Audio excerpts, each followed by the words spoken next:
MG listeners, belakangan nih warga net di media sosial ramai membicarakan mengenai popcorn lung. Jadi yang dikaitkan dengan rokok elektrik. Nah, selama ini sebagian orang menganggap bahwa merokok elektrik lebih aman jika dibandingkan dengan rokok biasanya ataupun rokok konvensional. Nah, padahal rokok elektrik ini disebut memiliki sejumlah risiko pada kesehatan, salah satunya dikaitkan dengan penyakit popcorn lung ya, atau paru-paru popcorn. Apa ya popcorn lung itu? Jadi ada studi yang dilakukan oleh tim peneliti dari Harvard University yang menemukan bahwa 39 dari 51 merek rokok elektrik mengandung diasetil. Nah, studi juga menemukan bahwa bahan kimia berbahaya yang mirip dengan pentanedion atau acetoin yang ditemukan pada 23 dan 46 dari 51 rasa yang diuji. Lalu apa sebenarnya itu popcorn lung dan adakah dampak jangka pendek dan juga jangka panjangnya? Untuk mendiskusikannya langsung saya sudah terhubung bersama dengan dokter spesialis paru Rumah Sakit Persahabatan yang juga merupakan Ketua Pokja Infeksi Pengurus Pusat Perhimpunan Dokter Paru Indonesia atau PDPI. Ada Dr. Erlina Burhan. Assalamualaikum, selamat pagi Dr. Erlina. Waalaikumsalam, selamat pagi. Apa kabar Dr. Erlina hari ini? Kabar baik, ya walaupun agak hujan, kita sehat ya. Iya, ini walaupun suasananya agak-agak sendu hari ini karena pagi-pagi sudah hujan, semoga tidak menghalangi kita untuk tetap beraktivitas dan juga pastinya tetap sehat selalu ya dokter ya. Betul. Oke dokter, ini sempat ramai nih di jagat maya dan juga para warga net membahas soal popcorn lung. Nah, mungkin bisa dijelaskan secara ringan aja dokter, apa sih popcorn lung itu dan penyebabnya apa? Ya, jadi istilah popcorn lung itu bukan karena paru-parunya seperti popcorn, tetapi kelainan yang terjadi, yang ditemukan itu pertama kali ditemukan pada pegawai pabrik popcorn. Pegawai pabrik popcorn, kelainan paru-parunya. Oke. Iya, ya jadi saya tambahkan ya, jadi kita tahu bahwa di pabrik popcorn itu kan juga menggunakan zat-zat kimia termasuk zat pewangi ya, pewangi dan rasa seperti rasa butter yang sangat-sangat rich gitu ya. Yeah. Dan juga beberapa bahan wangi-wangian yang mengandung diasetil. Nah, zat kimia ini juga terdapat pada vape atau rokok elektrik. Oke. Ya, jadi rokok elektrik itu orang sering salah pengertian, menganggap wah ini nggak bahaya nih. Karena menganggap demikian, mereka kemudian menghirup lebih banyak lagi karena merasa itu aman. Ya, padahal zat yang dikandungnya mirip dengan rokok konvensional. Ada nikotin di situ, ada zat kimiawi yang bisa menimbulkan kanker juga. Kalau nikotin juga menimbulkan adiksi sebagaimana yang kita tahu, tapi memang dari sisi kadar itu lebih sedikit daripada sigaret konvensional atau rokok konvensional. Tetapi karena ada pengetahuan seperti itu, orang jadi cenderung menganggapnya aman sehingga konsumsinya jadi lebih banyak dan lebih sering. Nah, ini kemudian juga karena walaupun sedikit tapi kalau sering dikonsumsi itu akhirnya bahayanya akan sama saja. Oke, tapi dokter ini sekalian meluruskan juga nih, tadi kan popcorn lung ini ditemukan adanya laporan dari karyawan popcorn. Tapi kalau kita makan popcorn nggak akan berpengaruh kan ke paru-paru kita? Nggak ada hubungannya. Nggak ada hubungannya ya. Oke, jadi biar menjawab juga biar masyarakat nggak simpang siur. Tadi kan bilangnya dari karyawan popcorn, jadi nggak ada pengaruhnya ya? Nggak, itu istilah karena itu tadi. Pertama, kelainan tersebut ditemukan pada karyawan pabrik popcorn. Oke. Jadi salah satu zat yang dipakai di sana adalah yang diasetil tadi. Jadi saya ingin sedikit zat kimia diasetil ini akan menimbulkan iritasi pada saluran nafas, iritasi dan kemudian lama-kelamaan menjadi inflamasi atau peradangan ya? Ya, dan peradangan ini kemudian menimbulkan penyempitan. Oke. Penyempitan sama terhadap saluran nafas sehingga orangnya kemudian jadi batuk-batuk, sesak nafas, nyeri dada, mungkin juga bersin-bersin. Nah, ini terjadi pada beberapa karyawan di perusahaan popcorn tersebut. Akhirnya diteliti, oh ini ternyata karena zat kimia yang dikandung pada popcorn tersebut. Dan zat tersebut ada di rokok elektrik. Iya. Di kandungan diasetil ini. Jadi saya luruskan sekali lagi, popcorn itu kan dikonsumsi langsung ke saluran cerna, bukan ke saluran nafas, ya kan? Nah, jadi nggak usah takut makan popcorn juga ya. Karena dia nggak ke saluran nafas. Nah, kandungan diasetil ini boleh dijelaskan juga, dokter, apa sih kandungan diasetil ini dan kenapa bisa ditemukan di rokok elektrik? Ya, jadi diasetil itu salah satu komponen yang kemudian kalau bercampur dengan yang lain bisa menimbulkan rasa. Oke. Jadi kan rokok elektrik kan katanya rasanya macam-macam ya. Benar. Rasa melati, aku nggak pernah coba, tapi saya baca rasa melati. Ada rasa mango, buah-buahan lah ya, banyak. Apel dan lain-lain, begitu anggur segala. Nah, ini ada peranan diasetil di situ, dan ternyata kalau diasetil ini dikonsumsi atau terekspos ke saluran nafas dalam waktu yang cukup lama dengan jumlah yang cukup banyak, itu akan menimbulkan iritasi. Iritasi lama-kelamaan jadi inflamasi atau peradangan. Nah, peradangan terus-menerus itu akan menimbulkan penyempitan saluran nafas yang lama-lama kemudian menjadi cedera yang sifatnya menetap. Nah, diasetil ini berarti ada di dalam kandungan liquidnya, cairannya rokok elektrik itu ya, dokter ya? Betul sekali, betul. Ya, jadi kan liquidnya kalau dibakar akan menimbulkan uap, dan uap ini yang hirup kan, uapnya katanya enak, ya katanya ya. Oke.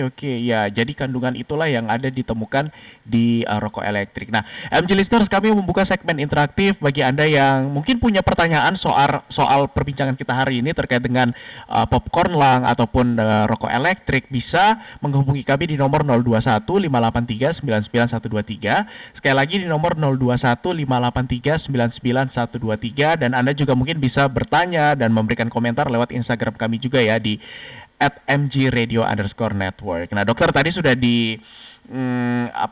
sudah dijelaskan soal kandungan-kandungan yang ada di rokok elektrik. Juga ini disebutkan ada diasetil gitu ya. Aku mau nambah lagi bahwa boleh. Yang menyedihkan dari pemakaian elektrik sigaret ini adalah bahwa yang memakainya itu anak-anak muda. Rata usia dari statistik menunjukkan usia 15 sampai 19 tahun. Dan itu terus meningkat. Kalau dulu 10 tahun yang lalu atau 10 tahun yang lalu pemakai rokok elektrik ini hanya 0,3%. Sekarang meningkat berapa? 10 kali lipat. Wow. Menjadi 3%. Dan itu yang menyedihkan buat saya adalah ya ini dipakai oleh anak-anak muda. Karena ini jadi tren dan kelihatan cool gitu ya, jadi merasa keren banget kalau menghirup rokok elektrik ini, dan bahkan katanya suka dikalungin juga supaya kelihatan ya begitulah. Jadi saya ingin menyampaikan anak-anak muda hati-hati sekali kalau Anda mengkonsumsinya dalam kuantitas yang cukup baik, maka akan terjadi penyempitan saluran nafas. Akan terjadi penyempitan saluran pernafasan ya, Dok ya? Iya, dan penyempitan ini tidak bisa kita atasi secara tuntas. Artinya bisa jangka panjang, dokter? Bisa sekali. Wow. Terjadi perubahan struktur di saluran nafas sehingga dia menyempit, dan itu yang kita obati hanya gejala-gejalanya saja. Tapi menghilangkan penyempitan ini nggak bisa. Dokter, sebelum aku menanyakan lebih dalam lagi soal tadi dampak-dampaknya, ini sudah ada komentar nih, Dok, yang masuk di WhatsApp kami. Ada komentar dari MG Listeners atas nama Roslina. Dia bilang, saya setuju banget kalau ngerokok dengan rokok elektrik itu berbahaya bagi paru-paru. Ya, setuju ya, tadi juga sudah dibilang sama Dokter Erlina, berbahaya. mau disampaikan kepada yang lain juga. Gimana dokter? Apa yang ingin disampaikan yang lain? Terima kasih kepada yang berkomentar bahwa ini rokok elektrik berbahaya. Betul. Dan mohon juga disampaikan kepada teman-teman dan lingkungan sekitar. Ya, untuk menyampaikan pesan bahwa ini berbahaya. Terima kasih ya untuk Mbak Roslina yang sudah memberikan komentar. Kemudian ada juga komentar dari Pak Tapu Heri di Tangerang. Dia mengatakan, saya mau memberi saran untuk mencari PKB. Apa itu PKB? Itu kan ada pembakaran rumah seharusnya dilacak dari jarak 300 meter. Ya, terima kasih Pak Tapu Heri di Tangerang untuk atas komentarnya ya. Nah, Dokter Erlina tadi sudah dikatakan bahwa ada potensi dan juga dampak dari rokok elektrik ini karena kandungan diasetilnya adalah penyempitan saluran pernafasan, kemudian radang paru. Nah, bagi para pengguna rokok elektrik ini, ciri-cirinya apa dokter kalau udah mengarah ke dampak penyempitan saluran nafas dan juga radang paru? Ciri-cirinya gimana? Ya, ciri-cirinya biasanya akan mulai merasa sesak. Sesak nafas. Sesak nafas dan bahkan nafasnya agak berbunyi. Kayak orang bengek gitu, Dok? Nah, iya begitu. Kayak gitu ya? Ya, dan apalagi kalau memang dia penderita asma, maka agak sekali timbul serangan dan makin sering. Dan itu tidak baik ya, kalau saluran nafas menyempit maka oksigen yang masuk kan juga berkurang. Jadi menjadi lemah, nggak semangat, begitu. Sesak nafas dan juga asma. Nafas pendek? Ya, itu termasuk. Termasuk. Kan pada kondisi tertentu nyeri dada. Nyeri dada. Jadi ini adalah salah satu ciri-ciri yang udah bisa mengarah ke sini. Biasanya ini butuh berapa lama dokter baru terlihat ciri-cirinya? Ya, tergantung dari seberapa banyak konsumsi yang dilakukan oleh para perokok e-cigarette itu. Jadi semakin sering, semakin banyak ya mungkin akan lebih cepat. Dan juga tergantung apakah dia alergi atau memang penderita asma, atau ada penyakit lainnya. Nah, ini tentu saja tergantung dari orang ke orang, tidak bisa sama. Jadi intinya kalau tidak mau mengalami hal itu mending tidak usah coba-coba ya dokter ya? Berhenti. Kalau saya ditanya obatnya apa, pertama berhenti ya. Nanti kita akan bahas lebih lanjut gimana dokter mungkin kalau mereka yang sudah terlanjur dan masih belum bisa lepas, bagaimana cara melepaskannya nanti kita akan bahas karena sudah ada penelpon nih dokter yang berhasil masuk di line interaktif kita di nomor 021583991123. Ada Bapak Gunawan. Selamat pagi Pak Gunawan.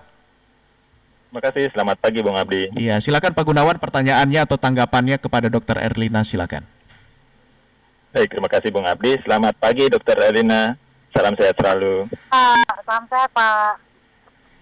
Ya, terima kasih. Dokter ada 2 poin dok, menyimak dari yang tadi disampaikan. Yang pertama, ada unsur efek psikologisnya benar nggak dok? Dalam rangka untuk mengurangi dari yang konvensional bakar, kemudian perlahan-lahan pakai ini dulu. Kalau saya sama sekali tidak merokok ya dokter, cuma melihat mereka-mereka itu alasannya seperti itu.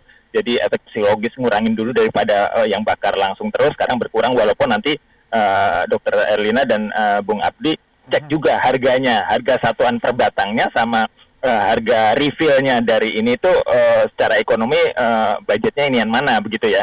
Itu yang pertama dokter. Yang kedua sedikit mengenai ini dok, masih ada anggapan kalau menggunakan yang elektrik ini tergantung uap yang masuk ke tubuhnya. Ada yang jenisnya uapnya sedikit saja, berasa dia kayak ngerokok dalam rangka untuk ngurangin, sama yang versi uapnya itu sekali hisap kemudian dihembuskan keluar itu seperti, mohon maaf, seperti kebakaran begitu. Banyak banget uapnya, sampai ngebul-ngebul satu ruangan. Nah, ada faktor secara medisnya nggak dok? Yang uapnya sedikit sama yang uapnya banyak. Mungkin itu saja Dokter Erlina, saya dengarkan lewat radio. Terima kasih banyak dokter dan Bung Abdi. Selamat pagi, selamat tugas. Selamat pagi, terima kasih Pak Gunawan. Pertanyaannya jelas sekali. Ada 2 poin ya tadi ditanyakan terkait dengan efek psikologis untuk menghindari yang bakar, termasuk salah satunya dari lebih ekonomis yang mana sih gitu, yang lebih bakar, yang murah lebih bakar atau gimana? Atau dia mungkin sengaja nggak mau ngerokok bakar, jadi dia beralihnya ke rokok elektrik. Mungkin itu dulu dokter, boleh silakan jawabannya. Ya, baik, saya jawab dulu ya. Pertama kali memang dahulu ketika elektrik ini diciptakan, tujuannya memang pertama adalah agar menjadi perantara orang yang ingin berhenti merokok, jadi dipindahkan dulu ke rokok elektrik ini supaya kemudian berhenti. Ternyata dengan perjalanan waktu itu tidak berhasil. Malah justru merokok konvensional setelah coba rokok elektrik, kemudian kembali lagi ke rokok konvensional dan bahkan mengkonsumsi keduanya. Jadi program berhenti merokok dengan memakai modus berpindah ke rokok elektrik ini ternyata tidak berhasil. Itu sudah ada jurnalnya di banyak jurnal sudah dipublikasikan bahwa ini adalah usaha yang gagal. Oke. Dan bahkan justru seperti yang saya katakan tadi, karena orang menganggap zat yang dikandungnya ini tidak sebanyak rokok konvensional sehingga dianggap tidak berbahaya. Nah, ini salah satu juga kesalahan ya, misleading ya, mengatakan bahwa ini tidak berbahaya sehingga orang mengkonsumsinya jadi merasa tidak bersalah terus-terusan, dan justru kemudian jadi banyak zat kimia yang kemudian masuk dan juga nikotin yang terhirup karena terus-terusan seperti tadi. Apalagi kemudian rasanya juga katanya enak, flavornya macam-macam, dan ini sangat-sangat tempting buat anak muda ya. Jadi ini adalah kesalahan strategi pengalihan dari rokok konvensional ke rokok elektrik dan juga kesalahan persepsi. Iya, betul. Oke. Yang tadinya rokok elektrik ini hadir untuk masa transisi orang menghindari rokok bakar, justru ternyata lebih bahaya ya dokter ya? Karena kemudian mengkonsumsi kedua-duanya. Oke, baik. Atau bertahan di rokok elektrik, meninggalkan yang konvensional, tapi nggak bisa bebas juga. Karena di rokok elektrik walaupun kadarnya sedikit, tetap ada nikotinnya yang menimbulkan adiksi atau kecanduan. Nah itu, kecanduan itu karena justru ini kan menghindari sikap adiktif, tapi justru semakin tidak bisa terlepas. Nah itu dia, makanya nggak bisa kemudian dianggap gagal lah begitu ya. Solusinya apa kira-kira dokter untuk mereka yang ingin terlepas dari rokok? Jangka pendek dulu deh, apa yang bisa dilakukan kira-kira? Pertama sih harus ada campur tangan pemerintah ya. Harus ada campur tangan pemerintah. Jadi tidak dibebaskan seperti sekarang. Sekarang kan ini orang bebas merokok di mana saja. Bahkan elektrik cigarette ini mereka juga merokok di tempat-tempat yang dilarang merokok. Iya kan? Itu jadi tidak ada aturan. Ya. Kedua, dari sisi orang yang merokok, yang pertama harus adalah menyadari bahayanya merokok, dan yang paling penting adalah banyak orang yang sadar tapi nggak cukup niatnya, nggak cukup besar untuk berhenti. Cuma mengatakan berhenti, tapi niatnya nggak cukup. Padahal kalau kita perhatikan, ini coba Abi juga ingat, kalau di bulan Ramadan orang kan niat banget tuh sepanjang hari sampai maghrib berhenti merokok, walaupun kemudian 6 hari diulangi kembali, tapi intinya kalau ada niat di situ itu bisa. Jadi semuanya bergantung dari niat dan personal masing-masing ya. Oke, dokter. Oke, itu kita harapkan semoga bisa ada juga terkait dengan regulasi dari pemerintah untuk menekan konsumsi rokok di Indonesia. Kita ke pertanyaan. Halo? Ya, mungkin juga pemerintah harus memikirkan kembali untuk lebih menaikkan lagi harga rokok ini. Iya, dengan beberapa harga-harga rokok yang kemarin juga sudah menjadi pembahasan.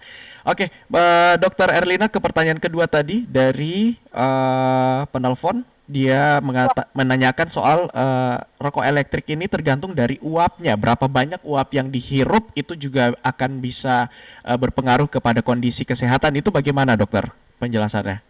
Ya itu betul juga. Saya maaf tidak mendengarkan dengan jelas tadi tentang pertanyaan kedua karena mungkin di tempat saya hujannya lebat sekali dan saya juga dalam perjalanan. Tapi intinya bahwa memang bahwa tergantung dari uap yang terhirup. Tapi kan uap ini di udara ya.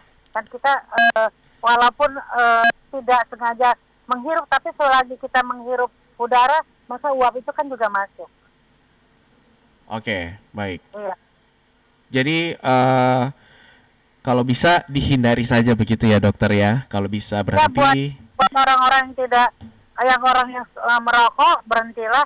Buat orang-orang yang tidak merokok, kalau ada seseorang atau teman merokok elektrik di sekitar kita ya kita menghindar karena uapnya kan kemana. Oke, baik.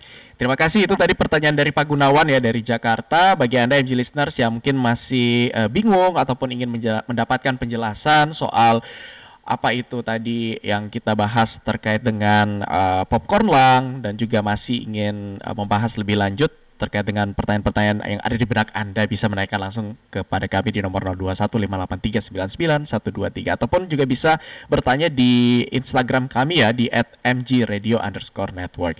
Nah, dokter, tadi juga sudah dibahas terkait dengan dampak-dampaknya.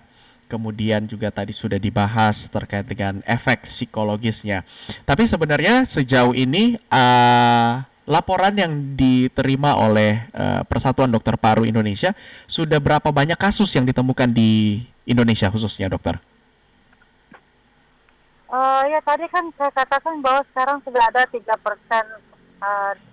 perokok elektrik ini di antara seluruh perokok. Kita tahu perokok di Indonesia ini cukup banyak ya, secara mungkin 40-50 jutaan secara umum. Jadi kalau 3% lumayan banyak, dan kita sudah banyak juga, angka persisnya kita belum punya, belum kita kumpulkan, tapi kita sudah banyak mendapatkan pasien-pasien anak muda yang kemudian ternyata mudah sekali menjadi sesak karena memang juga punya bakat asma atau ada turunan asma, dan juga yang batuk-batuk itu sudah biasa kita temukan. Jadi sekali lagi rokok elektrik itu sama bahayanya dengan rokok konvensional karena orang-orang cenderung mengkonsumsinya lebih banyak karena merasa itu aman. Dokter, kenapa datanya lebih banyak di anak muda? Apakah karena memang mereka yang lebih cepat mendapatkan informasi soal elektrik ini atau karena dari cita rasanya? Ya sebetulnya sih itu lifestyle ya. Karena sesuatu yang baru, anak muda merasa itu keren. Ya apalagi ada cita rasanya, dan itu tadi anak muda itu kan kelompok yang senang coba-coba, ingin nyoba. Ya, tapi dari coba-coba kan saya katakan adiksi tadi ya, jadi akhirnya keterusan. Atau coba juga karena ingin diterima di lingkungannya. Misalkan mungkin ada kelompok tertentu yang biasa merokok itu dan ingin diterima di sana untuk pergaulan, akhirnya juga mencoba ikut-ikutan. Yang berikutnya ada itu tadi asumsi yang mengatakan itu tidak bahaya. Oh, kenapa tidak? Ini kan nggak bahaya gitu. Dan akhirnya kecanduan juga. Oke. Ya, jadi itu tadi. Dan yang paling banyak dikatakan sih merasa cool gitu ya, keren banget merokoknya, beda dengan orang tuanya atau beda dengan orang-orang tua. Ini kan lebih modern. Ya itu tadi. Iya. Padahal untuk terlihat keren tidak harus merokok ya dokter ya. Masih banyak yang bisa dilakukan, ya nggak sih? Ya. Ada basket kan juga keren banget ya. Iya. Olahraga gitu ya. Iya. Atlet gitu apalagi. Ya, dan masih banyak hal-hal yang bisa terlihat keren tidak harus dengan merokok. Anyway, dokter, gimana dengan perokok pasif? Apakah juga bisa terkena dampak dari popcorn lung ini? Ya, saya kira perokok pasif yang tadi orang yang ikut menghirup walaupun tidak aktif merokok ya, tapi ikut menghirup, lama-kelamaan tentu saja akan mengalami hal yang sama. Makanya saya katakan tadi kalau ada orang merokok di sekitar kita ya menghindar saja dulu. Oke, baik dokter, apa informasi ataupun pesan yang ingin disampaikan terkait dengan popcorn lung dan juga rokok, aktivitas merokok ini, silakan dokter.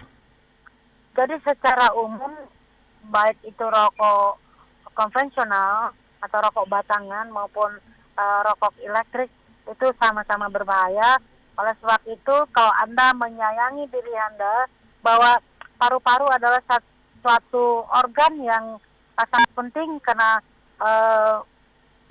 kita hidup ya, karena yang mengolah oksigen untuk disebarkan ke seluruh tubuh. Oleh sebab itu, jagalah paru-paru Anda, dan salah satu adalah dengan tidak merokok. Dan untuk menjadi keren, bukan hanya merokok, banyak aktivitas lainnya. Rokok itu bisa merusak saluran nafas dan juga merusak paru-paru, menimbulkan sesak nafas, bahkan bisa menjadi kanker paru. Belum lagi kalau kita memikirkan itu juga menimbulkan masalah di pembuluh darah dan menimbulkan sakit jantung dan lain-lain. Jadi kerusakan medis yang timbulkannya oleh rokok itu dalam jangka panjang itu betul-betul bermakna. Karena kami di rumah sakit menemukan banyak pasien-pasien kanker paru itu umumnya memang mereka adalah merokok, baru berhenti merokok setelah terdiagnosis kanker.